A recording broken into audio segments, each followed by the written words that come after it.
Kita panggil bersama orang yang akan mengajarkan kita hal teknis, bagaimana kita bisa menjadi global talent, bagaimana bisa kejar kita semuanya. Welcome, Gary.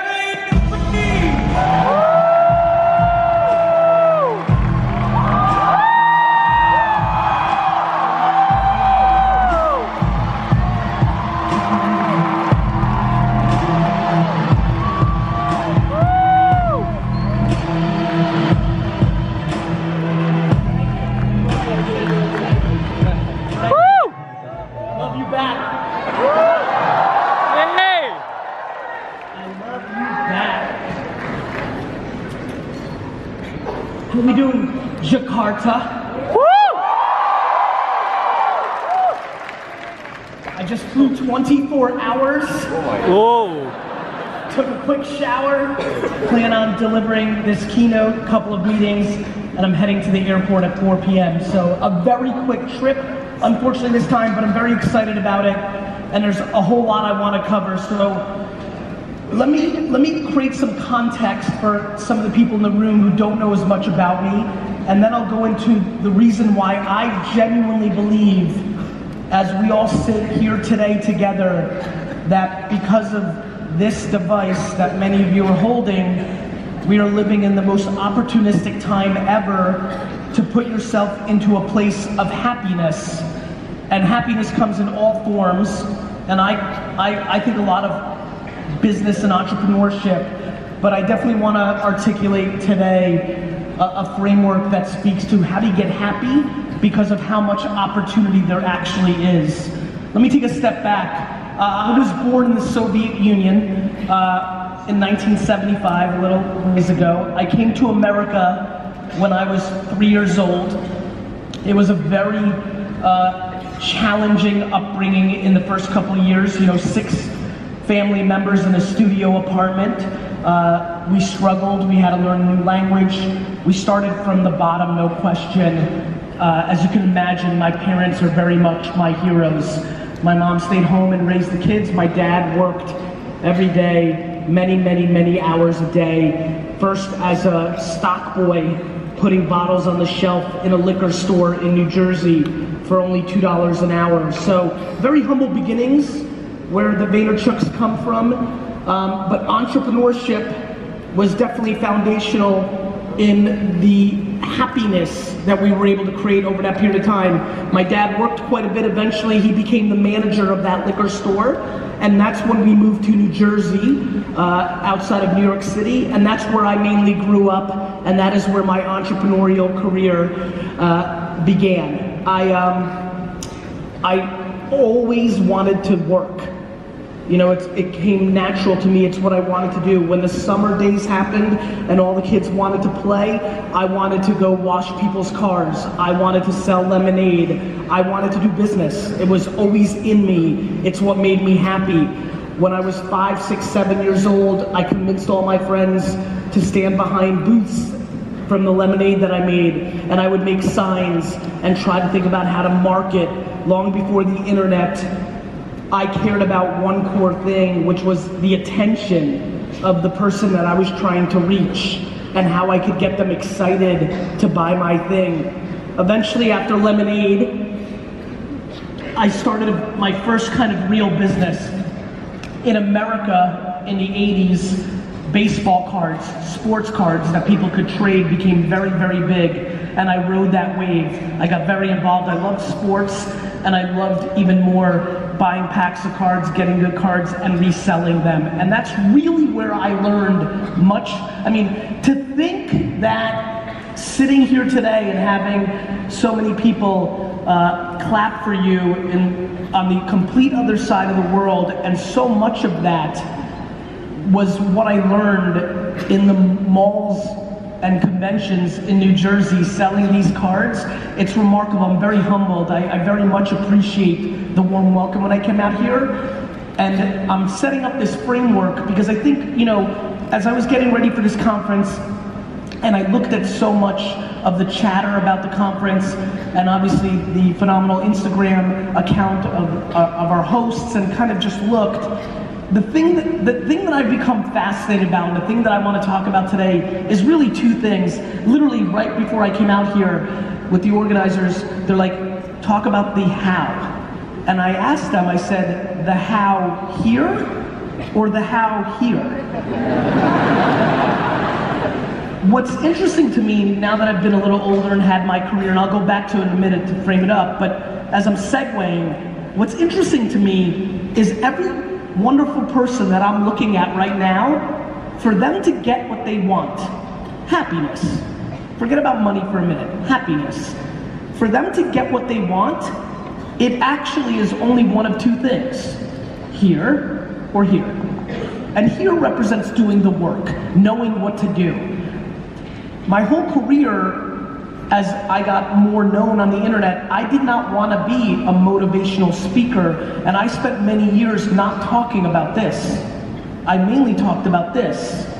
But after a while, what started happening was I started reading enough comments, because I read all my comments, and I just started realizing so much of why people can't get there has to do with this, that I started talking about it more over the last 4 or 5 years. But I think they both matter. You could be the most optimistic, happy person up here, but if you don't put in the work, and if you don't know what work to put in, it's not gonna happen. Optimism is very close to delusion. However, I believe that optimism is the fuel to practicality, right? If you don't believe you're doing it for a reason or it's exciting, you're not gonna wanna put in the hours of the work. And so, that's who I've always been. I've always been ambitious and happy. I was very fortunate. I had a tremendous mother who loved me very, very much, so I felt good. However, she did not create entitlement. When I lost or when I was doing bad, she told me. She didn't make a fake environment, which is a huge factor. And to be honest, my biggest concern about the last 20 years of parenting, too much fake environments, too much entitlement, which is why so many people struggle when they go into the real world, because the real world doesn't care. The real world is not your mama anymore. And so I think about those things. Fast forward, I was very good at selling baseball cards. When you're making $3,000 or $4,000 a weekend when you're 14 years old, you've got it. I was good, fine, but then my dad eventually bought a liquor store and he dragged me into the liquor store when I was 14. I started making $2 an hour, bagging ice. This was huge for me. If I didn't have that transition, all the money I was making as a young kid, it came so easy because I was naturally talented.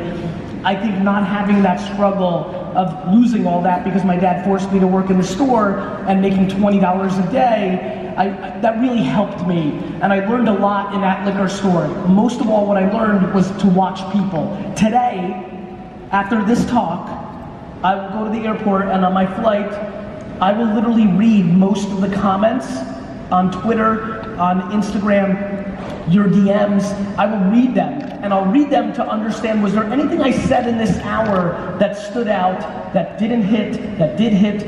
I learned that watching people, and more importantly, understanding people, and most importantly, being empathetic to people, was the best way to build a real business, to build something meaningful. The biggest problem, I'll tell you right now, one of the biggest reasons most people in this room, if they decide to start an entrepreneurial venture, a side hustle, whether you try to sell something in your home on Facebook Marketplace, which, oh, by the way, I'm gonna bring up later, my biggest belief that the quickest way for many people here to start is to sell stuff on Facebook Marketplace, but I'll talk about that later. Whether it's that, whether you're finally ready to start your podcast on Spotify, whether you're gonna build your Instagram profile or meme page because you want brand dollars, whatever you're up to in this room, the reality is that if you have to put in so much work, but so much of what comes out of people's mouth or what they post is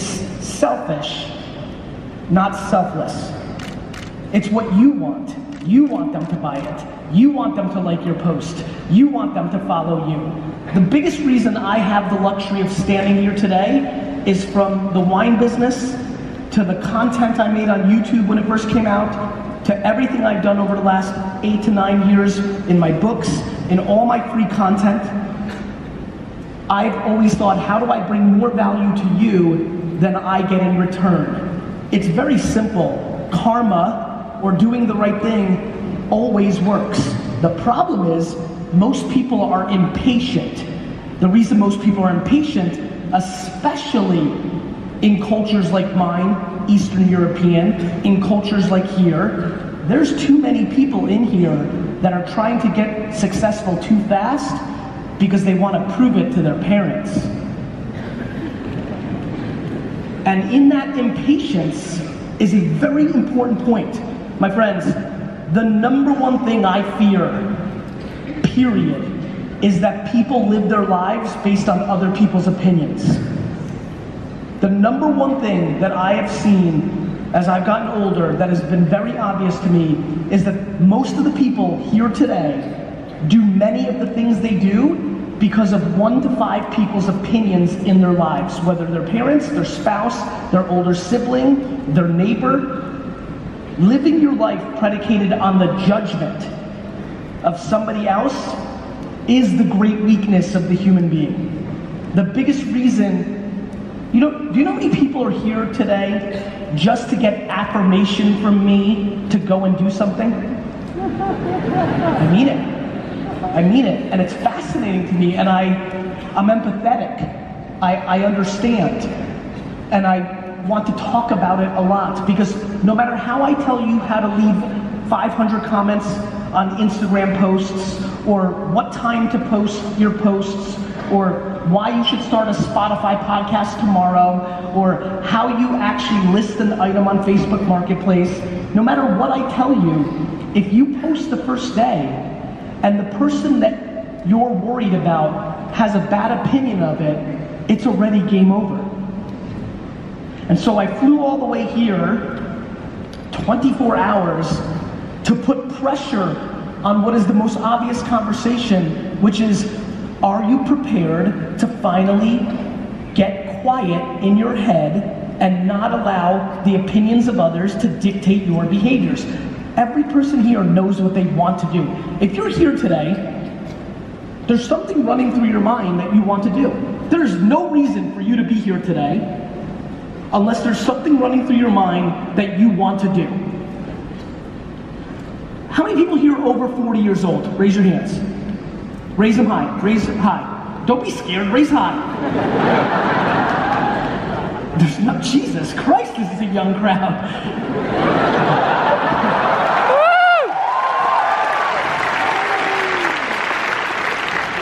For the very small percentage of us here that are over 40, what? Thanks, brother. There's like 8 of us, bro. For like the 11 of us, look, this is a lot of fun. For the 11 of us, we lived life before this. We were grown. We were grown-ups already before the internet came. I was 18 years old. I'd lived my life, at least the childhood part of my life, without the internet. The biggest thing that excites me, especially in a mature internet market like here, WhatsApp and Facebook and Instagram and YouTube and Spotify, like, there's so much opportunity and you don't even have to leave your home. There was no building your life, after hours when I was growing up. When you had a job and you had to take care of something, you didn't then start another job because it was late. But now this allows it. The biggest thing that I want to get across in this little moment of this speech is everybody in here is taking this for granted. Your grandparents, your great-grandparents, your great-great-grandparents, they didn't have this. If you aren't succeeding or attacking your success with this in your hand, then what are you doing? Every single person here has the opportunity to create a profile and a presence online, whether it's yourself or your business or your idea, and the cost is 0. I love when people get mad when Facebook or Instagram's organic reach goes down. I keep reminding them it's free. How many people here are on Instagram? Raise your hand.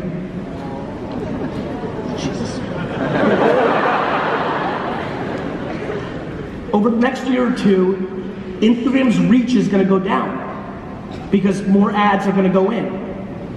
So as you can imagine, I'm so passionate to get you to post 3 or 4 times a day, not once a day, yet everybody overthinks their posts so much because they're so scared not to get as many likes as they did last time. It's true. It's 100% true. The amount of people here who want to post something but retake it 53 times or change the filter, or things of that nature, or my favorite move, you post it, but in the first 83 seconds, you don't get enough likes, and you remove it. It's a fascinating thing for me to watch, because what it speaks to is, in my opinion, people being confused about the game. I view the game macro, I watch most people play micro. You're not in the business of getting likes on Instagram. Yet you're pandering to the machine of that. You're in the business of creating awareness for whatever you want. You want people to know what you want them to know, whatever that may be. Business, raise money for a charity, sell something, become a personal brand, you know, whatever it might be. Listen, what I can tell you from my career is this repeats over and over and over again. In 2006, I started one of the first YouTube shows, period. It was the longest show on YouTube when I launched it.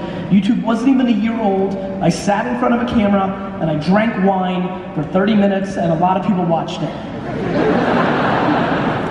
A year later, Twitter came out and I was one of the first people to move on that. I invested because I got smarter at that point, but I also was one of the first people to amass 1 million followers on that platform.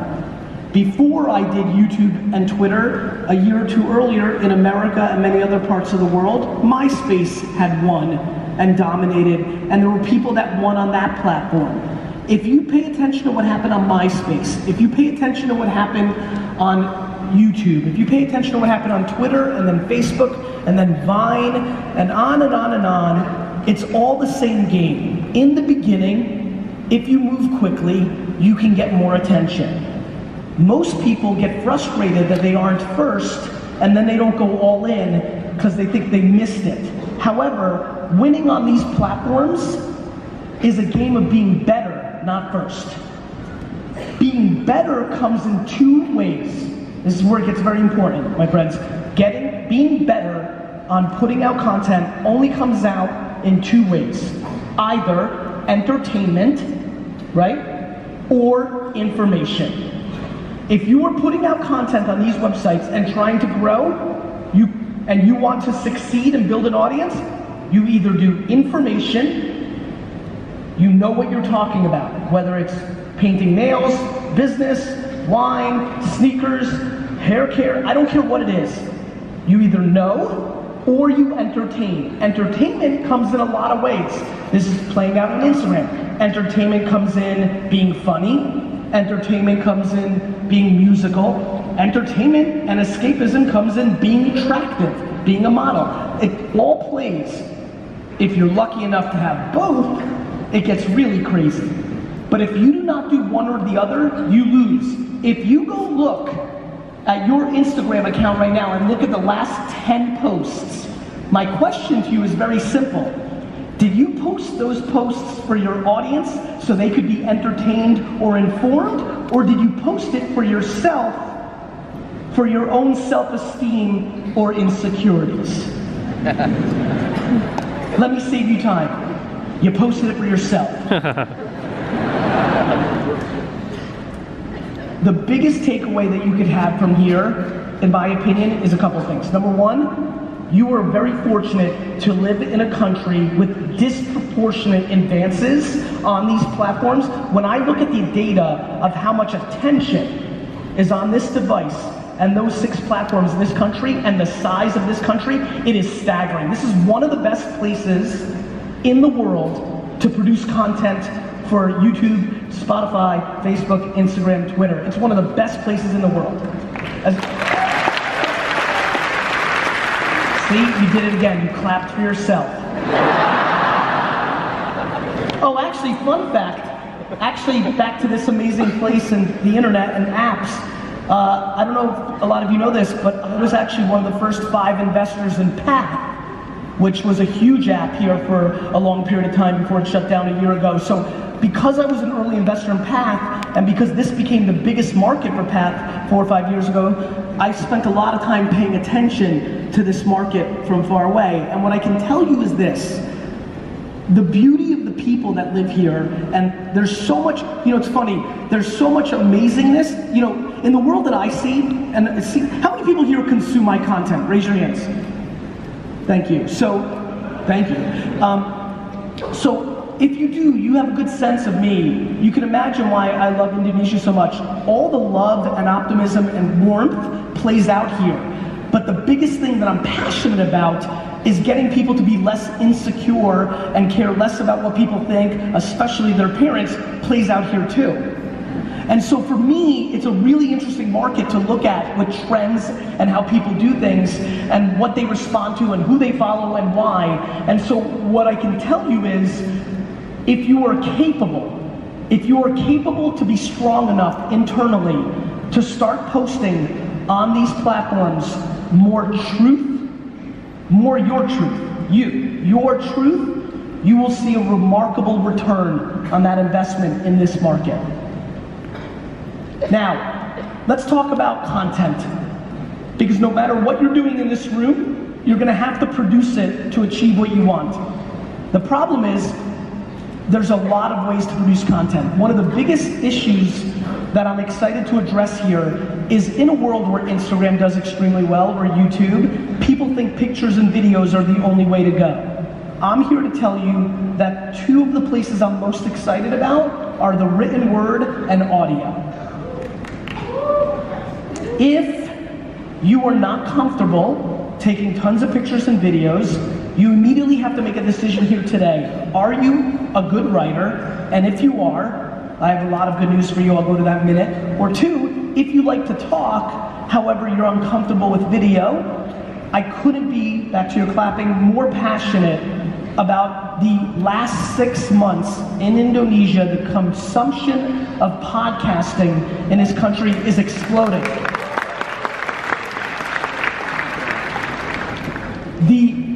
The unbelievable ease to produce a podcast and distribute it in 2019 is remarkable. There's an app I've been talking about a long time. It just got bought by Spotify, called Anchor. It's called Anchor. You can download it on your phone. You literally record on your phone, you press 2 more buttons, and it puts it all over to the different podcasts. No friction. You could be doing it right now. So the excuse of, I don't know how to do it, or how do I produce it, or do I have to go to the radio station, and how do I, nothing. Cost of entry, 0. Friction, 0. Literally, all you have to do is Google, how do I use Anchor, or download it. I highly recommend, if you have something to say about some category, I highly recommend getting very serious about podcasts, because I believe that audio over the next decade is going to be one of the biggest ways we consume, because we don't like wasting time. Humans love efficiency, and audio saves time. Audio is exploding and will continue to explode, and I highly recommend you look at it seriously. Another thing that's interesting to me is actually a little tidbit I don't share very often, but I always say, watch what I do, not what I say. When I looked at the hashtag or the comments for this conference, I looked at a bunch of accounts. The #1 mistake I believe people are doing on Instagram right now is not leaving enough written copy. If you look at my posts, when I post a picture or video on Instagram, I write a lot of copy. I don't do that for my health. I don't like wasting 3 minutes. I do it because it matters. So, I know a lot of you are trying to build your Instagram. One of the best tidbits I can give you is, please start adding 2, 3, 4, 5, 6, 7 sentences to your post. Add context, add clarity, add a little story. You will see substantial returns. Speaking of written, how many people here are on LinkedIn? Raise your hands. Quite a few. If you're paying attention to me, you might have noticed Literally, I've talked about LinkedIn more in the last 4 months than I have in the last 7 years. LinkedIn's content, business, it's business, and even if you're a fitness influencer, there's a way to do business content. Write an article, 6 things a traveling businesswoman and man can do when they're in a hotel room. So you can always make your content fit. LinkedIn organic reach on content is very high, very high. I highly recommend everybody here get serious about their LinkedIn. I know a lot of you haven't signed in 3 years, 4 years. The LinkedIn that many of us grew up with was just to get a job. It is now about business content. And I believe whether, again, you sell rugs or sneakers or wine, there's a way to write content for LinkedIn. Remember, the mindset of the person on LinkedIn is business. So you have to consider that it's different than Instagram, right? LinkedIn is your office. Instagram's the club, you know? So you have to act differently. You have to act differently, but I'm telling you right now, LinkedIn and Spotify podcasts for a lot of this room that hasn't been making is a very big opportunity. Posting 3-4 times a day on Instagram is a very big opportunity. All this content that I want you to write is a very big opportunity. Content is how you will make your happiness happen. Putting out content is how you will make your happiness. Whether that's build a big business, whether that's get a dream job, a collaboration, content, talking, content is how you'll make your happiness happen. The problem is, I need you to look inside yourself and tell me why you're not doing it. To me, what I've learned in the last 5 or 7 years, I can sit here for half an hour and give you every detail. I can tell you right now that if you go into your explore page on Instagram and click on every one of those videos and then go leave a comment on that post, a thoughtful comment. Watch the video picture, not just hey or an emoji, look at it and spend 2 minutes and leave a comment. That if you do that 30, 40, 60, 100 times a day, if you're hungry, if you're ambitious, if you want something, if you do that, I know that will work. It will work. You will grow. You will get more attention. You will get more attention to your business, to yourself. My question is, why won't you do it? My question is, why won't you do it? Will you not leave a comment because you're nervous to leave a comment on somebody who's famous's page? Will you not leave a comment because you think somebody's going to judge your comment? Will you not leave a comment because you don't want to spend an hour leaving comments? Why? For me, everything is about reverse engineering. What do you want to happen? Like what? What do you want to happen? And then understanding in 2019 that written words, audio, and video on 7 platforms can get you there is remarkable. It's just remarkable. It's so crazy to me. I'm sitting here listening as I'm talking, and I'm literally blown away that I believe it. I mean it. I'm shocked that we are now living at a time where the internet is at scale. The apps that dominate the culture are free. You could literally walk out of here right now and start the process of changing the course of your life if you want. And literally the only thing left now, because the excuse of money and time is over. That's amazing. The fact that money and time have been subsidized by the internet because you can lay in bed and do it at 11 p.m. if you want, and the cost is 0. You don't have to buy a store and open it, like 0. It eliminates all your excuses, and now the question is, why not? Why are you not? And so I'm very passionate of getting this room today to start thinking about what they want to be doing and how and where and why. I'm breaking it down into audio, written word, videos, and pictures. You know what the 5 or 6 platforms are. Now it just becomes the match to get it started. And more importantly, and the biggest thing that I fear, will the group have enough patience to see the results? I would go to Twitter search wine terms, jump into them, and give information for 4 years before anybody gave a fuck who I was. Now I get DMs from people saying, In 3 weeks, I'll get a DM from somebody here saying, Gary, saw you in Jakarta, it was awesome. I started doing stuff, I'm not getting any traction. I reply, that's nice, Mario, you've been doing it for 3 fucking weeks. The level of let me take a real step back. If you are sitting in this chair and you want to do something that makes you happy and makes you money, let's just say that. I have no idea what people want in here, but fine. How many people have happy money? Raise your hands if you want happy money. Raise it, don't be so scared. Great. Let me ask you a question.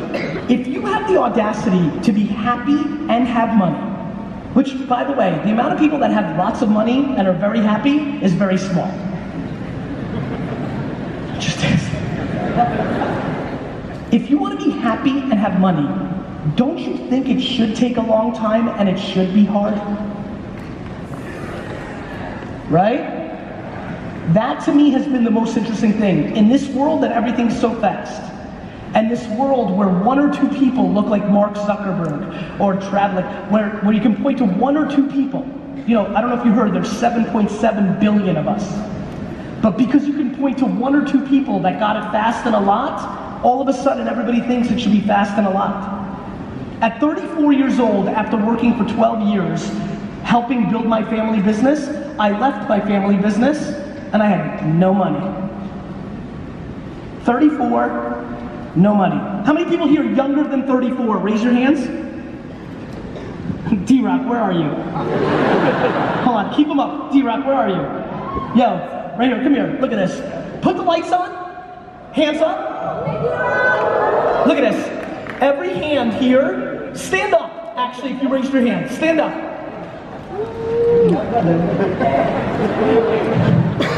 Every person here standing is under 34 years old.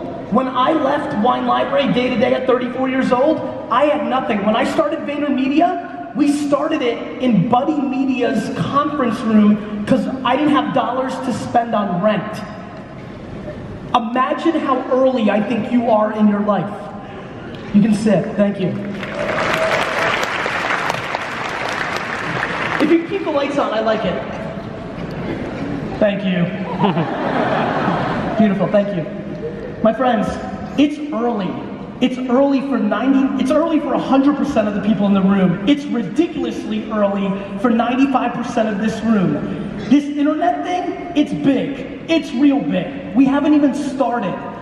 Please understand how lucky, that's the only word I have for it, how lucky you are that you get to live during this era.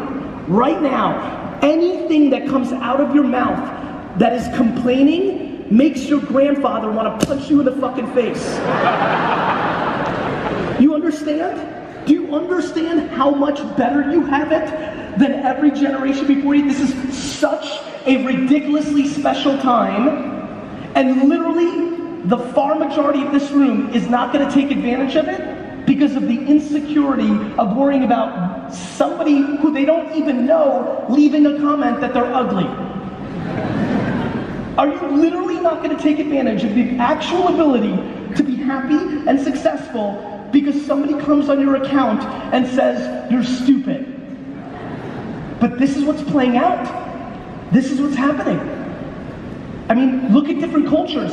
On the way here, do you know that one of the biggest things that was DM'd here is that there's a lot of people coming here by themselves and they wanted advice how to say hello to somebody that they didn't know? What are you scared of? They're going to bite you? We are living in a very fascinating time. A very fascinating time. It reminds me of when new countries are born and people buy up real estate. The attention of this room is real estate. You're trying to get it. Everybody's living on these things. It's going to happen more, not less. You can judge it, that's fine, but that's what's going to happen. And so if you are not producing words and videos and sounds for these 7 platforms, you almost don't exist. Now, what you say, though, matters very much.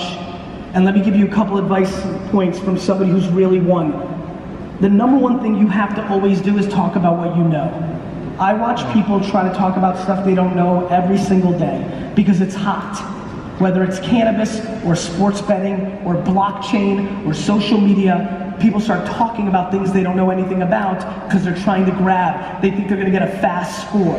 Everybody wants a fast score. Do you know how many people have emailed me crying about buying Bitcoin at 10,000 a coin? Because it was going to be 100,000 in a year. People are looking for fast scores. You know how many people here spent $800 on a course because it was going to happen fast? Fast is bad. Fast is bad. Fast if you have talent and the right intent is amazing. Fast if you want cash immediately.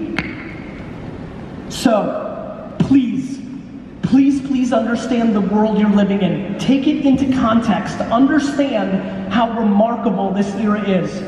Next, this is the most important word. You have to deploy self-awareness. My friends, self-awareness is the most important word. If you don't know who you are, you have no shot. But do not be embarrassed of who you are. When I knew that I was an entrepreneur in the 80s, I got D's and F's in school, and that was not acceptable in the 80s and 90s in America. If you were a bad student in America in the 80s and 90s, you were a loser. My friend's parents looked at me as I was a loser. But I knew who I was self-aware. I knew that I was an entrepreneur. I wanted to go and sell things on the weekend. I wanted to study the prices of wine and baseball cards instead of studying for school. I knew who I was. Playing video games seemed like a waste of time 20 years ago. Now there are people who make $50 million a year playing video games. If there's something you know and you like and you're passionate about, but it's not cool right now or important, do not deviate away from your thing. Triple down on your thing. The other thing is, be self-aware. How many people here are an entrepreneur or want to be? Raise your hands. I'm just curious. It's a lot of hands. The reality is, most of you can't be successful. I mean that. I'm not saying it to razz. It's rare to be a successful entrepreneur. It's hard. It's a real talent. We don't think it's a talent now because it's so easy to say you're one. One of the most important things about being self-aware is knowing, do you have the stomach to be an entrepreneur? Putting entrepreneur in your Instagram account, easy.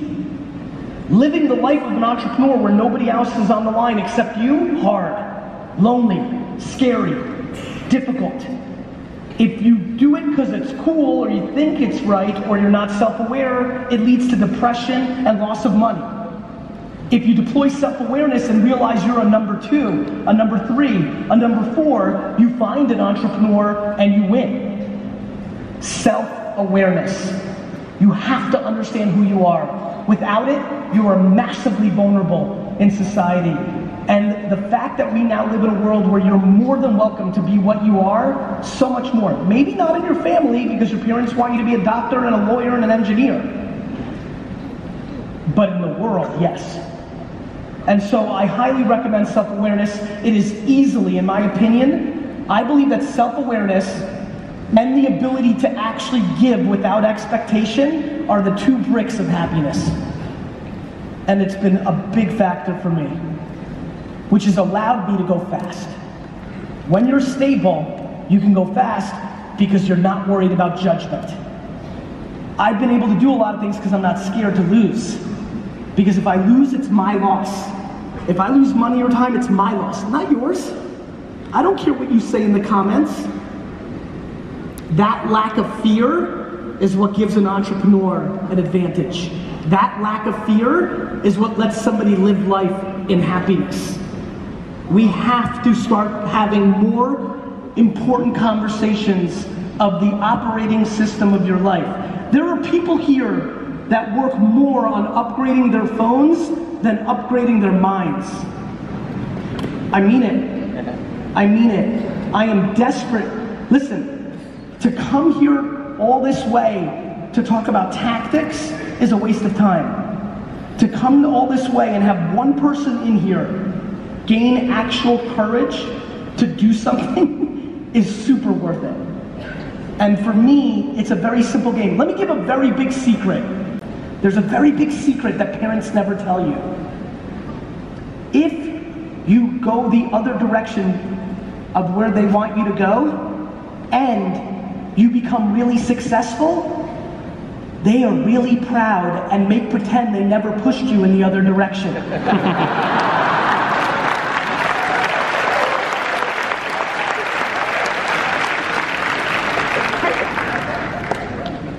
The number one thing I fear, and the number one thing I learned, and this is very interesting to me, I'm gonna tell you a story I don't tell a lot. When I was a little kid in Edison, New Jersey, when grandparents came over, I would go play with the grandparents a lot. Maybe it was because I lost 3 of my 4 grandparents as a kid, but even as I get goosebumps right here on stage, it's because I think I've always been filled with a lot of wisdom and old soul. It's just DNA. It's nothing I did, it's just been in me. But I was always gravitating towards old people my whole life. I mean really old. You know, I'm 7, 8 years old, I see an 80-year-old, I run over, sit next to them, and talk. My whole life, I loved it. My whole life. And the number one thing I learned in the first 20 years of my life, spending more time with old people than most kids, is the biggest thing I fear is regret. Regret is scary. Resentment is very scary. The biggest reason I push kids to do what they want versus what their parents want is because I'd rather them and their parents have 5 or 6 or 7 years of bad than 80. Because it gets very ugly when you're 60 and they're 80 and you lived your life based on what they wanted and now you resent them. It gets real ugly real fast. I would rather you have the pain for the next 5 or 6 years of fighting and then have one of 2 things happen, which I think both are amazing. Number 1, you were right. You were right, and you are an amazing fashion designer, not an engineer, and you built a real company, and your parents are gonna be very, very proud. Or, you were wrong. You suck at fashion design. Nobody liked it. But at least for yourself, you never have to live the rest of your life asking yourself, what if? You win both ways. You live in a culture, I know, I watch. You live in a culture with a lot of expectations. You live in a culture where parents treat their kids as a property that indicates who they are. So does most of the world. This is not a Southeast Asia thing. This is not a Indonesia thing. This is a world thing. Parents are insecure too. And they like their kids closing their gap. We have to start talking about this. Because now that it costs $0 to start a Spotify podcast, now that you can do that at 9 p.m., now there's nothing left. In 1974, not having money and time was an excuse. In 2019, it is not. And so the only thing left is this. Not this, this. And so I come here today begging, not pleading, not asking, begging you to look yourself in the mirror tonight and ask yourself if you're happy. And people always say, I don't know what my passion is. I don't know what I would do. Yes, you do. You do. You just don't think it would work. You think it's too small. You think it's too silly. You think people would judge you. You know. You're just scared to say it. You know exactly what you would do if you could do it every minute of your life. You may not right now, as I'm saying this, you're like, no, I don't. Gary, I don't. It's because you haven't even allowed yourself to look.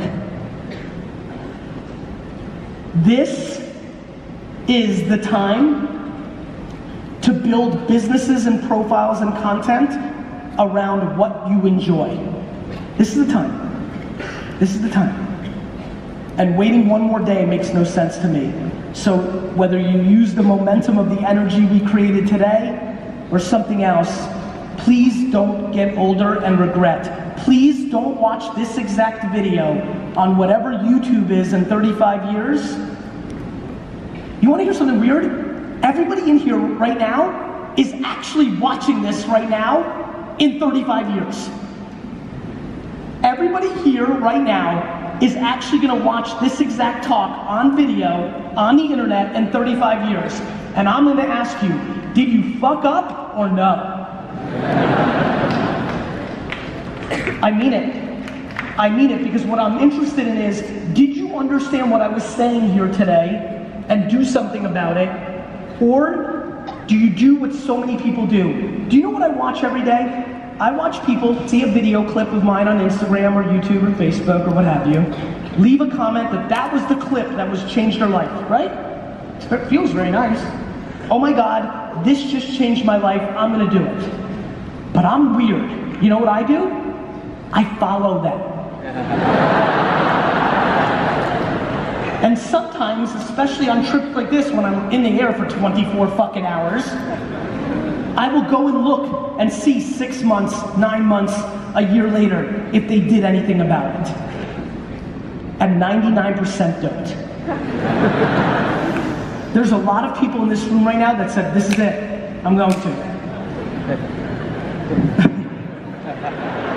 I see you. And then in 2.5 weeks, all the energy is going to be gone. And I spend every day thinking about that. How do one of the biggest reasons I produce so much content is I used to speak a lot, but then there wasn't as much content, so I thought, okay, maybe if I put out content 8 times a day, it can get them going. I've come to learn, and I very much believe this, I was gifted and parented very well that allowed me to actually not care about other people's opinions. I respect them. I never think I'm always right. This is not about thinking you're right. This is not about me being delusional or audacious. This is me understanding that if you judge me, you don't have all the context. You don't know me. So how do I know you? I don't. Even the person closest to you, a spouse, a parent, they don't know. Nobody knows. So why would you take somebody else's opinion over your own? Please, my friends, don't live a life that gets you to 80, 90, 100 years old where you're sitting there and saying, I wish I did, I wonder if I did. Nobody at 90 years old, go find your oldest relative and go take them out to lunch and ask them, just like this, talk to me about life. They will not talk to you about what they did. They will talk to you about what they did not do. They will talk to you about what they wish they did. Don't wish.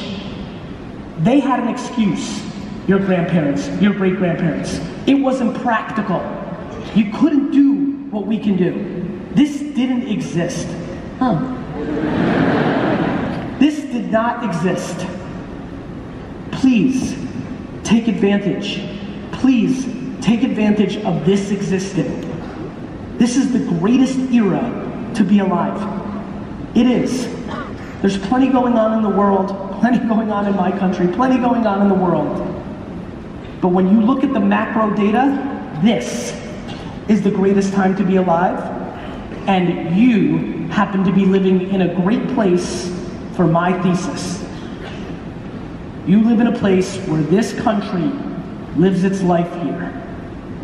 And the cost for you to enter it and do something for yourself and your family, $0. I do not want to hear that you don't have money. I don't want to hear that somebody else is further along, because nobody else's life matters. This is an inside game. Inside. Start making content. Start talking to the world about what you either like or you know. Do it every day. Close your eyes for 5 years. Not how are you doing in 5 days, not how you're doing in 5 months, 5 years. I come back here in 5 years, or I see you in an airport in 5 years, and you say, every day I made 5 pieces of content and I went nowhere, I would say 2 things. Number 1, I'm proud of you, that was a long time.